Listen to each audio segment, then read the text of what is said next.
میٹھے میٹھے اسلامی بھائیو، آج ایک بڑے ہی عجیب و غریب بچے کی بات ہونی ہے۔ اس بچے کو اس کی ماں نے اپنے سے جدا کیا اور نہر کے حوالے کر دیا، مگر نہروں کی موجوں میں رب نے کیسے حفاظت کی، یہ کس بچے کی بات ہے؟ آئیے سنتے ہیں، توجہ کے ساتھ ہمارے ساتھ سلسلے میں شامل ہو جائیے۔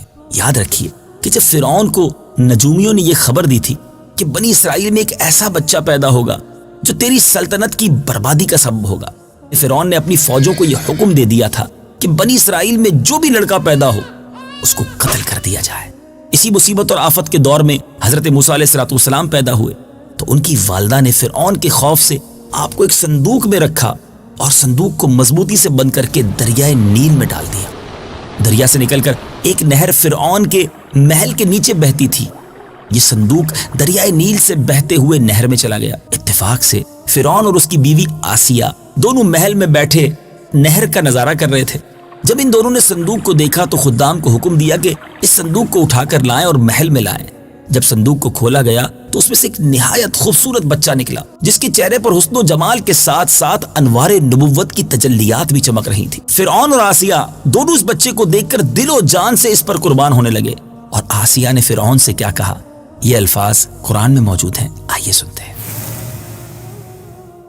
قرۃ عین لی ولک لا تقتلوه عسى أن ينفعنا أو نتخذه ولدا وهم لا يشعرون۔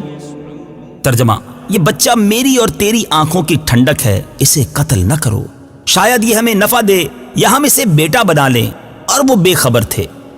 میٹھے میٹھے اسلامی بھائیو، اس پورے واقعے کو قرآن مجید نے سورہ طٰہٰ میں کس طرح بیان کیا ہے، آئیے اس کا بھی ترجمہ سنتے ہیں۔ اذ اوحینا الی امک ما یوحی۔ ترجمہ، جب ہم نے تمہاری ماں کے دل میں وہ بات ڈال دی جو اس کے دل میں ڈالی جانی تھی۔ ان اقذفیہ فی التابوت فاقذفیہ فی الیم فلیلقہ الیم بالساحل یأخذہ عدو لی وعدو لہ وألقیت علیک محبة منی ولتصنع علی عینی۔ ترجمہ، کہ اس بچے کو صندوق میں رکھ کر دریا میں ڈال دے، پھر دریا اسے کنارے پر ڈال دے گا تاکہ اسے وہ اٹھا لے جو میرا دشمن ہے اور اس کا بھی دشمن ہے، اور میں نے تم پر اپنی طرف سے محبت ڈالی اور تاکہ میری نگاہ کے سامنے تمہاری پرورش کی جائے۔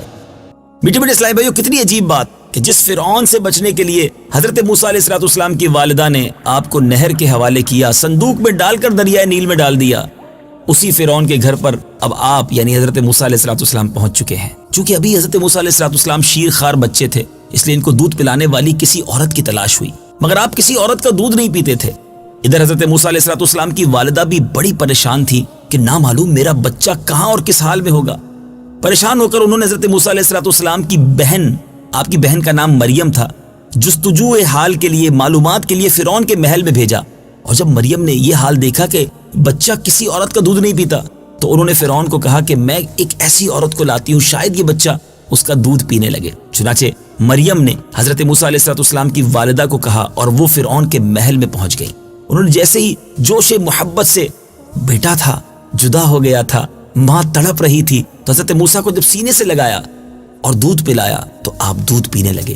اس طرح حضرت موسیٰ علیہ السلام کی والدہ کو ان کا بچھڑا ہوا لال مل گیا۔ اس واقعے کو قرآن مجید نے سورہ قصص میں کس پیارے انداز میں بیان کیا ہے، آئیے ان آیات کی تلاوت بھی سنیے اور رب کے کلام کا، خوبصورت کلام کا پھر ترجمہ بھی سنیے۔ وَأَصْبَحَ فُؤَادُ أُمِّ مُوسَى فَارِغًا إِن كَادَتْ لَتُبْدِي بِهِ لَوْلَا أَن رَّبَطْنَا عَلَى قَلْبِهَا لِتَكُونَ مِنَ الْمُؤْمِنِينَ۔ ترجمہ، اور صبح کے وقت موسیٰ کی ماں کا دل بے قرار ہو گیا، بے شک قریب تھا کہ وہ اسے ظاہر کر دیتی اگر ہم اس کے دل کو مضبوط نہ کرتے کہ وہ ہمارے وعدے پر یقین رکھنے والوں میں سے رہے۔ وقالت لأخته قصيه فبصرت به عن جنب وهم لا يشعرون۔ ترجمہ، اور اس کی ماں نے اس کی بہن سے کہا اس کے پیچھے چلی جا، تو وہ بہن اسے دور سے دیکھتی رہی اور ان فرعونیوں کو خبر نہ تھی۔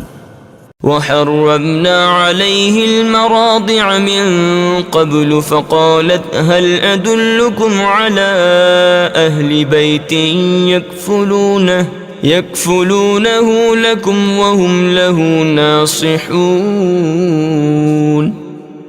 ترجمہ، اور ہم نے پہلے ہی سب دائیاں اس پر حرام کر دی تھی، تو موسیٰ کی بہن نے کہا کیا میں تمہیں ایسے گھر والے بتا دوں جو تمہارے اس بچے کی ذمہ داری لے لیں اور وہ اس کی خیر خواہ بھی ہوں۔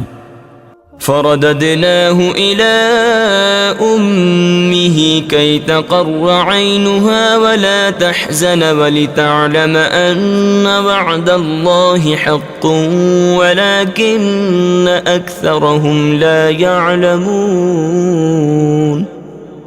ترجمہ، تو ہم نے اسے اس کی ماں کی طرف لوٹا دیا تاکہ ماں کی آنکھ ٹھنڈی ہو اور وہ غم نہ کھائے اور جان لے کہ اللہ کا وعدہ سچا ہے، لیکن اکثر لوگ نہیں جانتے۔ میرے میٹھے اسلامی بھائیوں، حضرت موسیٰ علیہ السلام کی والدہ کا نام یوحانز اور باپ کا نام عمران ہے، اور حضرت موسیٰ علیہ السلام کی بہن کا نام مریم ہے، مگر یاد رکھیے کہ یہ وہ مریم نہیں ہے جو حضرت عیسیٰ علیہ السلام کی والدہ ہے۔ حضرت عیسیٰ علیہ السلام کی والدہ مریم جو تھی وہ حضرت موسیٰ علیہ السلام کی بہن سے سینکڑوں برس بعد کو ہوئی ہے۔ اے میرے میٹھے اسلامی بھائیوں، درس کیا ملا اس خوبصورت واقعے سے؟ سبق یہ ملتا ہے کہ جب اللہ تعالیٰ کا فضل ہوتا ہے تو دشمن سے بھی وہ کام کرا لیتا ہے جو دوست بھی نہیں کر سکتے۔ دیکھ لیجئے نا، حضرت موسیٰ علیہ السلام کا فرعون سب سے بڑا دشمن تھا، مگر حضرت موسیٰ علیہ السلام جو ہے فرعونی کے گھر میں آپ کی پرورش ہوتی ہے۔ یہ بھی معلوم ہوا کہ جب اللہ تعالیٰ کسی کی حفاظت فرماتا ہے تو کوئی بھی اس کو نہ ضائع کر سکتا ہے نہ ضرر پہنچا سکتا ہے۔ غور کیجئے نا کہ حضرت موسیٰ علیہ السلام کس طرح باحفاظت صحت و سلامتی کے ساتھ پھر اپنی ماں کی گود میں نہروں کی موجوں سے پہنچ گئے۔ کیا بات ہے میرے رب کی قدرت کی۔ بڑا مشہور مقولہ ہے نا، جسے اللہ رکھے اسے کون چکھے۔ فانوس بن کر جس کی حفاظت خدا کرے، وہ شمع کیا بجھے جسے روشن خدا کرے۔ ہمیں اللہ کے فیصلوں پر یقین ہونا چاہیے۔ اللہ کی طرف سے اگر کوئی آزمائش بھی آئے تو اس پر صبر کرنے والے بن جائیں۔ آزمائش کچھ دنوں کی ہوا کرتی ہے، مگر رب کی حفاظت اور رب کی رحمت ساتھ ہو تو بندہ بڑی بڑی آزمائش سے گزر جاتا ہے۔ اللہ کریم مجھے بھی اور آپ کو بھی قرآن پاک پڑھنے اور سمجھنے کی توفیق عطا فرمائے۔ ویڈیو دیکھنے کا شکریہ۔ اگر آپ چینل پر نئے ہیں تو سبسکرائب کر لیں اور ساتھ ہی ساتھ بیل آئیکن پر بھی کلک کر دیں تاکہ یوٹیوب ہماری ہر ویڈیو کا نوٹیفیکیشن سب سے پہلے آپ کو بھیج دے۔ جزاک اللہ۔